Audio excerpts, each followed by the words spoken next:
Hi friends, ఈ కార్తీక మాసంలో ఈ నెల రోజులు కూడా నాన్ వెజ్ అయితే తిన్నాం. మా పిల్లలకైతే చాలా ఇష్టం నాన్ వెజ్. బట్ కార్తీక మాసం వస్తే చాలు ఇంకా తినరు. ఈ నెల రోజులు కూడా గుడికి వెళ్ళి రావడం, ఉసిరి చెట్టు దగ్గర దీపం పెట్టడం, మారేడు చెట్టు అంటాం, తులసి చెట్టు అంటాం, చాలా సాయంకాలం వెళ్తాం, తెల్లవారు వెళ్తాం. ఇదే గుడి నెల రోజులైతే అయిపోతుంది. కానీ ఆదివారం వస్తే చాలు మేమైతే చాలా స్పెషల్గా ట్రీట్ అయితే చేస్తాం. ఎందుకంటే త్రిలోక్ మేళం పూజ అయితే చేసుకుంటాం, బ్రహ్మ విష్ణు మహేశ్వరుల పూజ అయితే చేసుకుంటాం. ఆ స్వామికి మర్రి చెట్టు అంటే చాలా ఇష్టం అంట కదా, అందుకోసమే మర్రి కొమ్మలతో పూజ అయితే చేసుకున్నాను.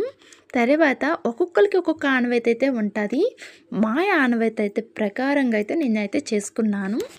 నెక్స్ట్ కొబ్బరి కాయలు పెడుతుంటారు కొంతమంది అయితే. కొంతమంది అంటే ఇక్కడ చుట్టుపక్కల అయితే చూశాను, వాళ్ళైతే కొబ్బరి బొండాలు పెట్టు. మా ఆనవాయితీ ప్రకారం అయితే కొబ్బరి బొండాలు పెట్టాను. ప్రసాదం అయితే స్వామివారికి వడపప్పు, సలివిరి, అటుకులు, బెల్లం ఇదైతే ప్రసాదం అయితే చేశానన్నమాట.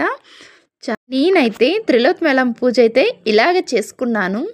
మీరు కూడా నాలాగే చేసుకుంటారా, లేదంటే ఇందులో ఏమైనా మార్పు ఉంటుందా అయితే కింద కామెంట్ చేసియండి.